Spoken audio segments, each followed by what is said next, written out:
from Lone Star Speedway as the 7th race for the HAV-A-TAMPA Dirt Racing Series for 1996 is about to get underway in just moments. A look here at the front straightaway. Let's take a look at the lineup as Steve Blake, our flagman, stands down there, locking the gate, getting ready to turn them loose. In row number 1, it's Billy Moyer Jr. from Batesville, Arkansas in the 21 car. Outside him from Springfield, Missouri, it's Terry Phillips in the 75 car. In row 2, it'll be Bill Frye from Greenbrier, Arkansas, the 66 car. Outside him, it'll be Freddie Smith from Knoxville, Tennessee. At least that's where the team is. Freddy from Kings Mountain, North Carolina. In row number 3, the number 11 car of Donnie Barnhart from North Little Rock, Arkansas. Outside him from Greenbrier, Arkansas, it's Tony Cardin in car number 7. In row number 4, C28 Kenny Merchant from Ruston, Louisiana. And outside, Skip Arp of Georgetown, Tennessee, driving the 31 car in the HAV-A-TAMPA race series. In row number 5, it's Ronnie Johnson in the 5 car from Chattanooga, Tennessee. Outside him, Johnny Virden from Russellville, Arkansas in the 66B car. Row 6, it's 81 Ricky Ingalls of Longview, Texas. Outside, Eddie Taylor from Monroe, Louisiana in the 48 car.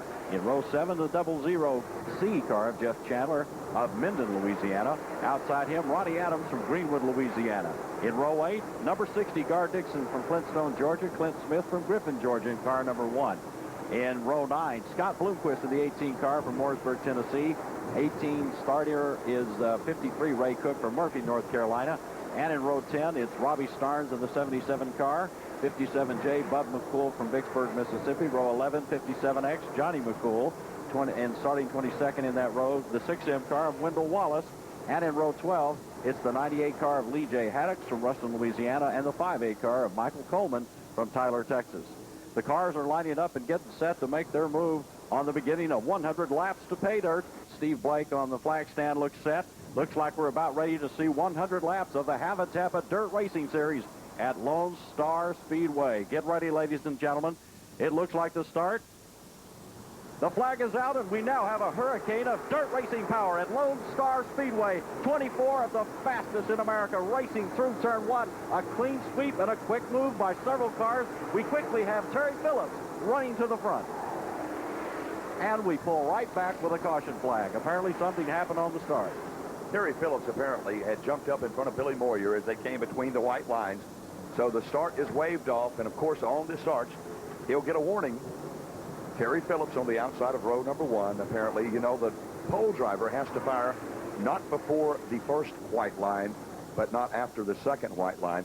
Now, the driver on the outside of the pole sitter can be even to or just behind the pole sitter. Apparently, in the official's eyes, Terry Phillips was just in front of Billy Moyer. They've tightened up.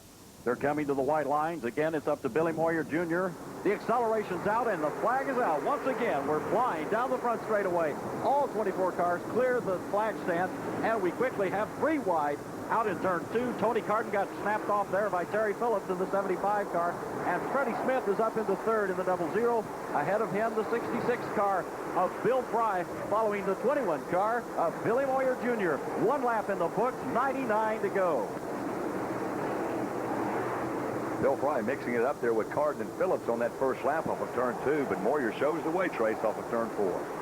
In the backfield there, we see Scott Bloomquist in the 18 car. He's moving quickly on the inside, coming inside 3 or 4 cars as we go 3 wide out of turn 4 down the front straightaway.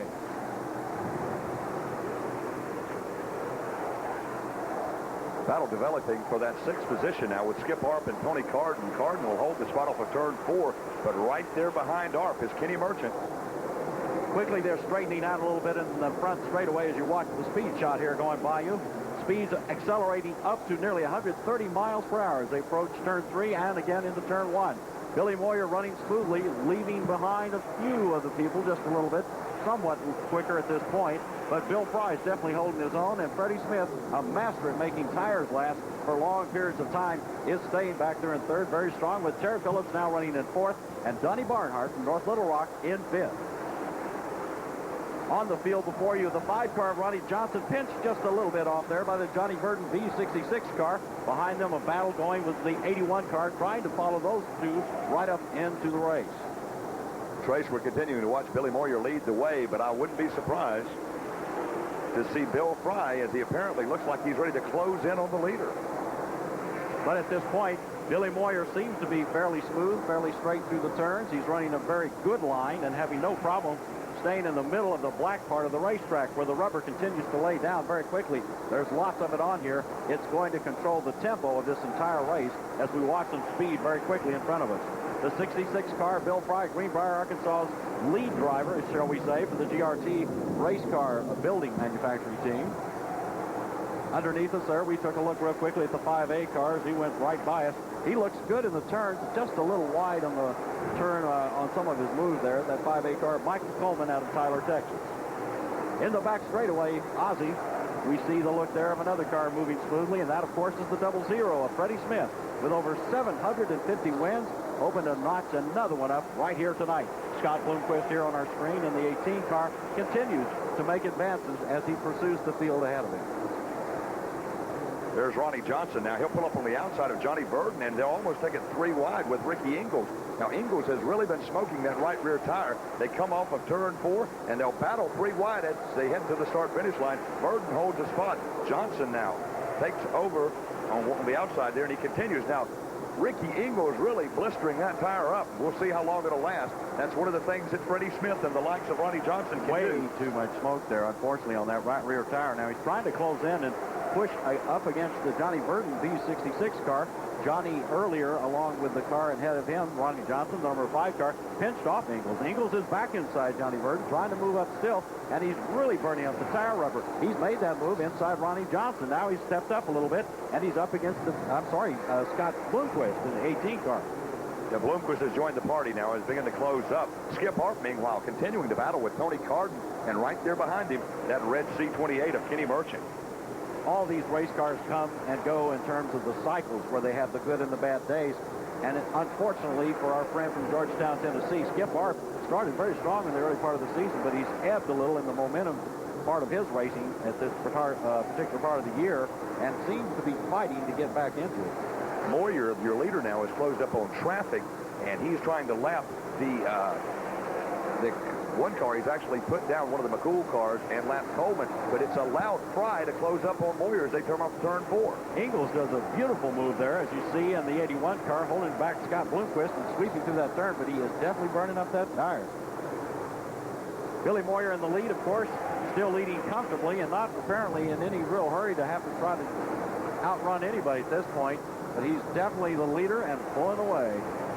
That lap traffic can really bottle things up now as Freddie Smith has closed up on the rear deck lid of Bill Frye as they work down off of turn 2 and head down the back straightaway. So we've got 16 laps in the books, and I was just about to say Freddie Smith, again, as I mentioned earlier, is a master of making tires last right to the end. He can run second all night long and come and get you right at the end, which could be his strategy in this particular race. But as you can see, the racetrack continues to sort of slow them down slow, and that tire on Ricky Ingalls' car is just burning up. A couple of cars getting together there right in front of him briefly. That would be Arp and Cardin. Arp has to get out of the gas as Ronnie Johnson tries to look to the outside, then the inside of Cardin. Back up front, though, Trace, Freddie Smith still trying to hound Bill Frye, and Frye trying to keep Moyer in his sights. That smoke is bothering a couple of the drivers behind him, possibly, but the worst part is he's losing traction and has gone a little high with some of the cars shooting inside him. There goes Ronnie Johnson inside Tony Cardin. He's now picked up a spot, 26 laps in the books, and we're still looking at Billy Moyer Jr. heading out in front, and now inside Tony Cardin, lapping him, and it looks like the 57 car of Bud McCool will step in there as well. Yeah, Cardin's car is off the pace, apparently, so something's slowing on that car as Moyer got around the Bud McCool car. Next to get around him will be Bill Frye. Frye now working on McCool through turns 1 and 2. We just had a look there at the 66 car on the inside. I don't think he made the pass. He's very close. The 66 car, of course, on turn 3 coming inside. Now makes the pass inside Bud McCool. And here comes Freddie Smith now trying to step it up, trying to step back inside at the same time with Bill Frye now trying to get back down on the low side of the groove. But Freddie Smith sees an opportunity maybe to move ahead a little bit himself. Maybe he won't wait as long as he normally does in a race. 29 laps behind us. Here comes Freddie Smith out of turn 4, still chasing down Bill Frye, who's got just a little bit of damage to the right rear quarter panel at this point. Big push going on the back straightaway there as they look at you coming down the back straightaway. The 77 car of Robbie Starnes trying to hold them on. The caution flag is out. We're looking on the racetrack. Ozzie. Yeah, one car is Tony Cardin's car. He had fallen off the pace, and now he limps around the inside apron to turn 4 and now pulls it down pit road. We've watched a lot of action. 30 laps have happened. Let's take a quick break for our big sponsors who enjoy watching this kind of racing as much as you do. And we'll be back in a moment as we continue at Lone Star Speedway, Kilgore, Longview, Texas.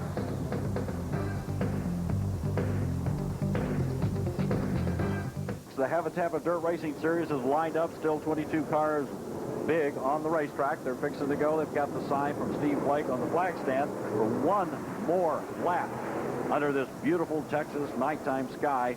There's nobody in the crowd, I think, that will walk away from this one. This is about to start warming up. 32 laps has just established the pecking order so far, Ozzy.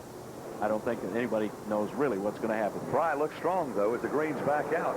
Moyer takes him down the front straightaway. Bill Frye was sticking the nose of his car on the inside of Billy Moyer as we left. We got about 2 laps in after the former caution, but now he's still sitting back there a little bit. I guess what's happening is he's having to run at least a few laps to get his tires up to a certain temperature. Again, the game here is who put on the right kind of rubber on the tires to make them last and make them stick. Frye now trying to close in on Moyer in turn number 4. Freddie Smith right there wanting to join in the action, and there's Ronnie Johnson following the Terry Phillips machine. Johnson had started in 9th and has worked himself up to the 5th spot. Obviously one of the quick cars out there, and apparently has found a good setup for this particular racetrack and is now moving well. He did well last night in the heat races. Obviously some of that is carried over into the 9th race, and as you say, he's now all the way up to the 5th. His teammate Scott Bloomquist, who had started in the 17th position, has now worked himself up to the 9th spot, and he's battling right behind Skip Arp.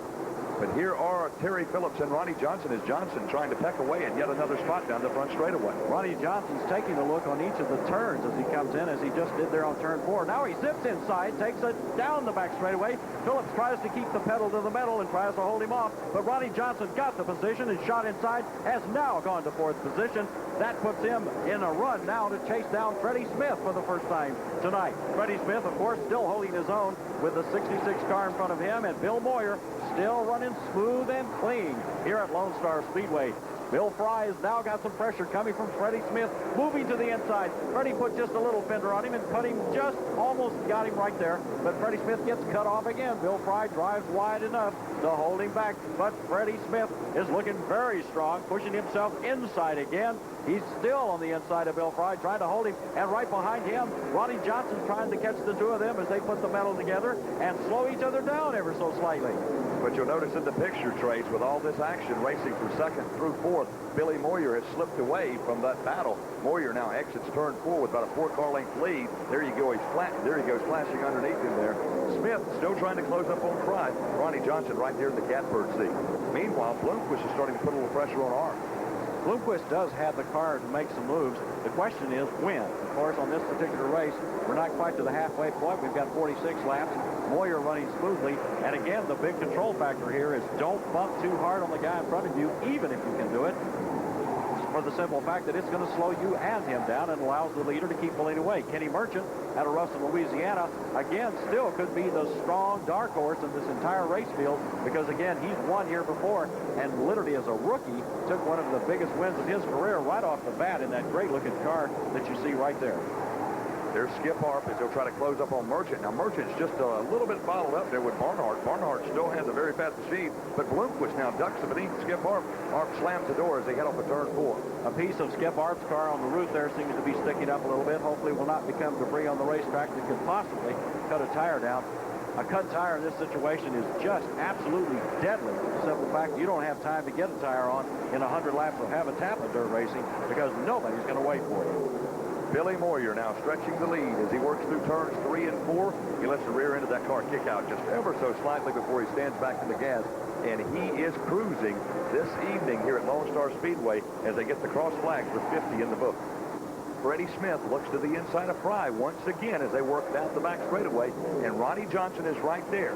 Freddie Smith has got him inside. Now, if he can just hold him there, they're going to get together just a little. Maybe not. Clean driving in turn 4. Smith has got the nose in front, but Bill Frye's on the outside, works hard, stays in the rough, but likes it up there, holding off Freddie Smith. Freddie Smith trying to make the move. He's got the nose just past the left rear tire, trying to get back in. Again, Frye is just cutting him off as they get into the turn, and holds him again accelerating down the front straightaway. Is Freddie Smith going to find that spot? If he finds the sweet spot, he's gone.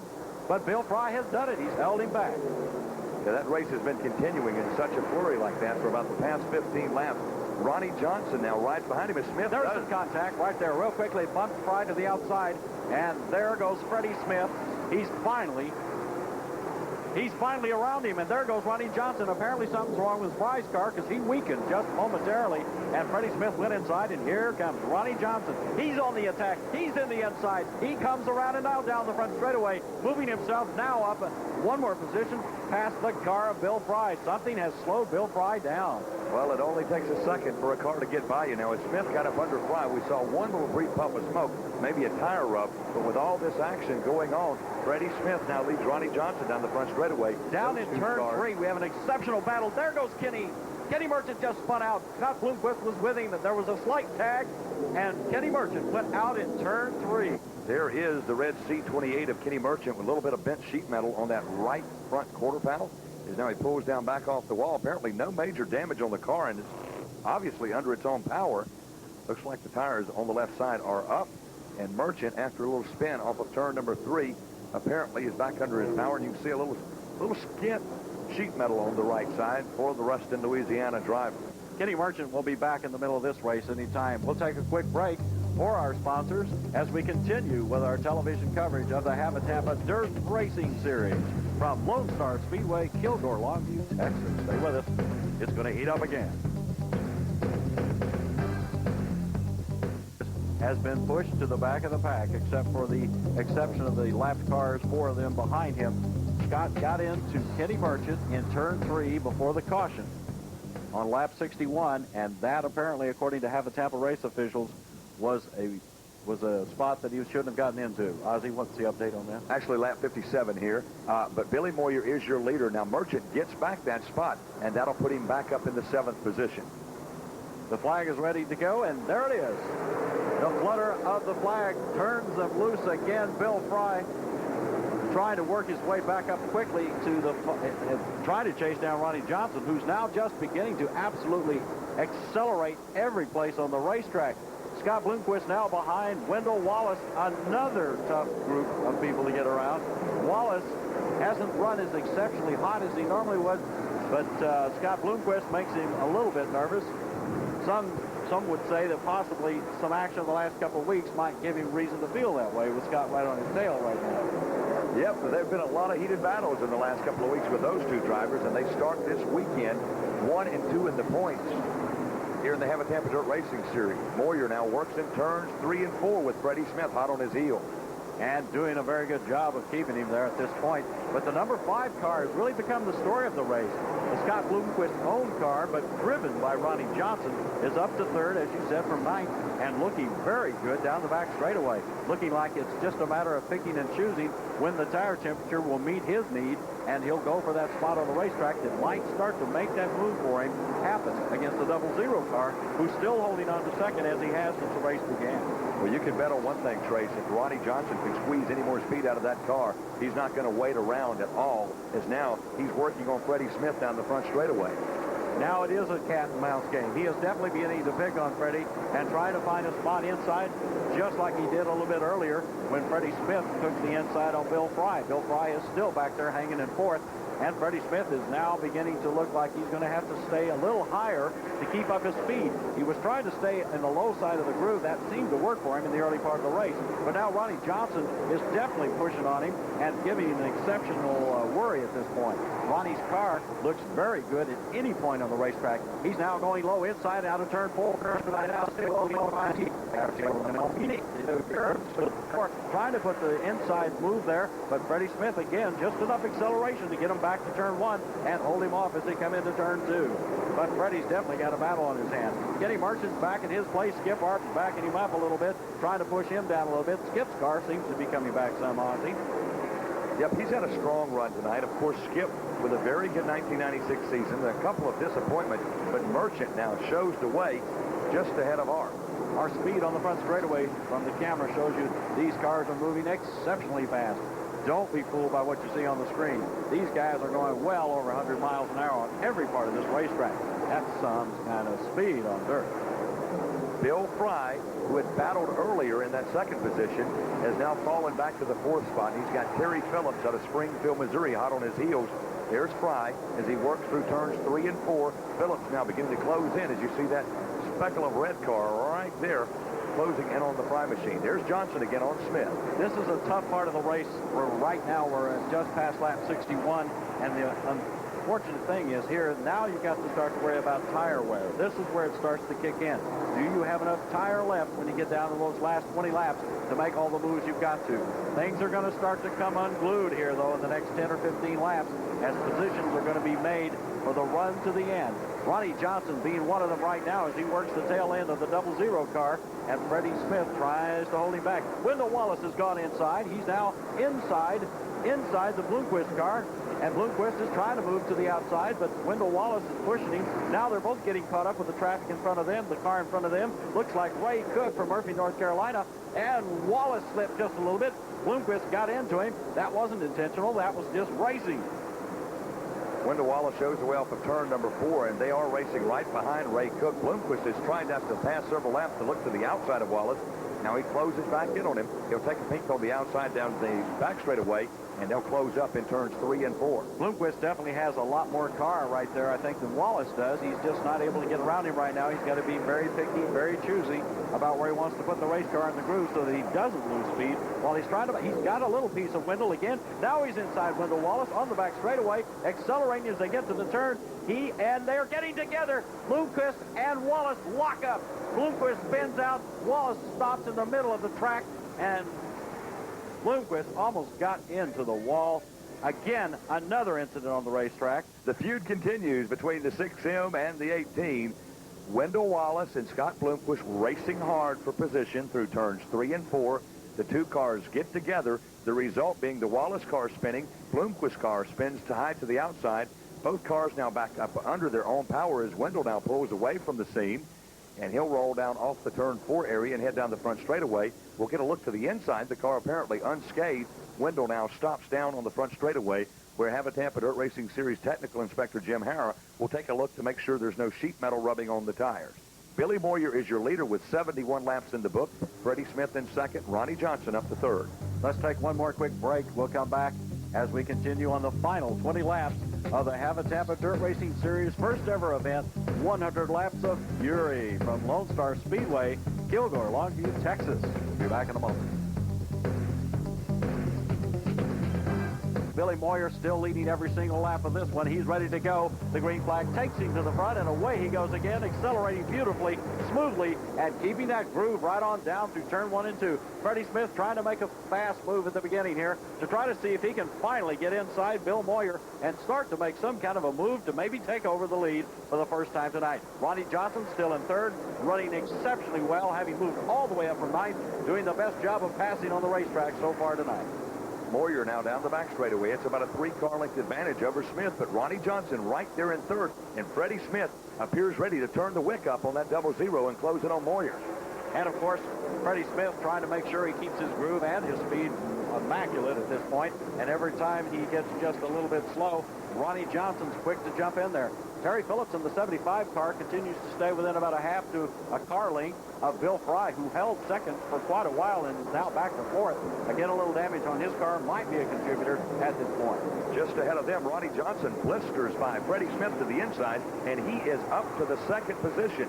So we'll see if the number 5 of Johnson, who set the fast time here at Lone Star Speedway, is able to reel in Billy Moyer. So far, nobody else has been able to handle him. One of the driver's hand signals would say at this point, he's coming, he's coming, he's coming to the front. Look out. There's Ray Cook just ahead of Scott Bloomquist. a fairly subdued Scott Bloomquist at this point. As you can tell, he's not taking too many chances. He's going to try to stay in there and not get into anybody for the rest of this race. Ray Cook is, though, trying to put a little pressure on the 66 car in front of him. I believe that's the 66B car of Johnny Virden. Is that correct? Yes. That is correct. Apparently, a problem with the Freddie Smith machine is now Bill Frye, Terry Phillips has gotten by him, and now the 11 car of Donnie Barnhart goes beneath him. Here's Johnny Virden, though, with Ray Cook hot on his heels. Freddie Smith is definitely having trouble. He's out on the high side up there on turn 2, slowing down very quickly, unfortunately, and it looks like we don't see any low tire. The left rear looks okay. I'm not sure what's going on. It could be a loss of some kind of powertrain control. He's got a left on the, okay, there it is. The right side is where the tire damage is, and of course he's got a flat. This is really tough news for Freddie. Well, bad break for Freddie. Obviously, he knew that tire was going down over the last couple of laps. He tried to keep it up out of harm's way, and several cars had worked their way by him. Freddie, of course, was running second last Sunday evening over at East Alabama Motor Speedway until an engine expired on lap 88, so he's continuing to be plagued by bad luck here as the crew goes to work on that right rear tire. We're ready to start racing. Here we go with the start one more time. Down to the final few laps as the HAV-A-TAMPA Race Series pursues $10,000 for first and a spread of another $40,000 for the rest of the field. It's action that's going to heat up and go faster and faster as we head for the end here. There is Frye as he holds off the challenge of Terry Phillips working through turns 1 and 2. Johnson again trying to close up on Moyer just ahead of those, but Phillips is right there in fourth. That's a strong run for Terry Phillips in his first appearance in the 96 season on the HAV-A-TAMPA Series. And his car still looks strong enough to make some moves here toward the end. He may be going for third, and very likely will try to do that. Bill Frye's going to have his work cut out for him to hold him back.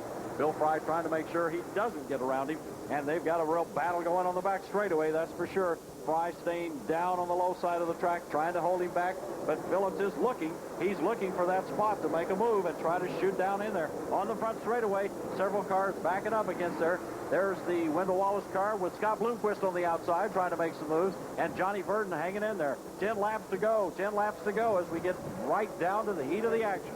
And the final run here. Billy Moyer's led every single lap. The 21 car still out front, still running away with it, but Ronnie Johnson still holding steady and tough back in second as they come down to the final lap of this race right here from Lone Star Speedway. There is Freddie Smith, and he's really been mixing it up with Skip Harp and several others. Billy Moyer, though, still the class act so far, still leading every single lap of this race. He's got 6 laps to go to bring himself $10,000. And as you said, his first ever win for the HAV-A-TAMPA Dirt Racing Series. And Freddie Smith is just tracking them both like a big old hound dog. Makes an outside move on Terry Phillips in turn 3 and 4. Here he comes. He's on the outside. Phillips cuts back inside, holds him back down the straightaway, and away they go into turn 1. They're still stacking it back and all the way through turn 2. Billy Moyer's got it. He's leading with 2 laps to go. It looks like he's going to keep it. On the outside, Scott Bloomquist on the back straightaway, trying to make some distance up. He's got Wendell Wallace behind him, trying to stay to the outside, try to get around Virden. And again, we continue. There's approximately 1 lap left. Get ready. Here comes the white flag for Billy Moyer. And unless something stands in his way, which no one is planning to do, this is going to become the first HAV-A-TAMPA win ever. A big battle with Scott Bloomquist on the back straightaway. Wendell Wallace stacking. The 57 car backing up behind him. And 66, Johnny Virden trying to get in the middle of both of them, holding them both back. And here comes the car. He's got it. Billy Moyer takes the first HAV-A-TAMPA Series win in his career. A big one. And a battle to the end with Freddie Smith pulling off third as he comes across the finish line. An exceptional finish there. Freddie Smith with an awesome display. Of course, Billy Moyer picking up the victory here. Billy Moyer's your winner tonight. In a moment, when we come back, we'll talk with Billy Moyer about his first ever win in the HAV-A-TAMPA Dirt Racing Series at Lone Star Speedway, Gilgore, Longview, Texas. Billy Moyer has made personal history at Lone Star Speedway as he wins his first ever HAV-A-TAMPA Series event. Let's talk to him. It feels good to finally get here. You know, HAV-A-TAMPA's got a good organization, you know, probably one of the best for the money that they're paying and everything, and it feels good to finally get over that hump and get here in the winner's circle this year. We've won some other races, some other sanctioning bodies, but you know, car's just super. These guys do a super good job, and you know, if I can just keep my head on straight and, you know, make the right decisions, you know, on the chassis setup and on the tires, the rest of it they do, you know, just a super job. Well, we had a real good race car tonight. The car was still a little tight out the corner, but the biggest thing that happened here was I was really amazed at how raceable the racetrack was. I mean, we had a 2-groove racetrack here, and I don't think anybody expected that. Had Bill there, he was in front of me, and I just really blistered the right rear tire when I got by him, you know, and I didn't have nothing for Billy right then. Then we had that flat 29 laps to go, and so, you know, we had to come in and get a tire. I mean, I could get up there and run. I don't know that the other guys could, but we got up there and done some passing, come back to third, so we was real pleased with that. Congratulations to our top 3 finishers, especially Freddie Smith there for that great finish at the end. And, of course, to Billy Moyer Jr. for tonight's win, his first ever HAV-A-TAMPA Series race win, followed by Ronnie Johnson, Freddie Smith, and Bill Frye. In 5th, it was Terry Phillips, Donnie Barnhart, Kenny Merchant, Skip Arp. In 9th, Scott Bloomquist, followed in 10th by Johnny Virden, then Wendell Wallace, then Ray Cook. In 13th, it was Lee J. Haddox, followed by Bud McCool, then Michael Coleman from Tyler, Texas, and Clint Smith at 16th. In 17th, Jeff Chandler, followed by Ronnie Adams, Johnny McCool, and Gar Dickson. And in the final 4, Eddie Taylor, Robbie Starnes, Tony Cardin, and Ricky Ingalls.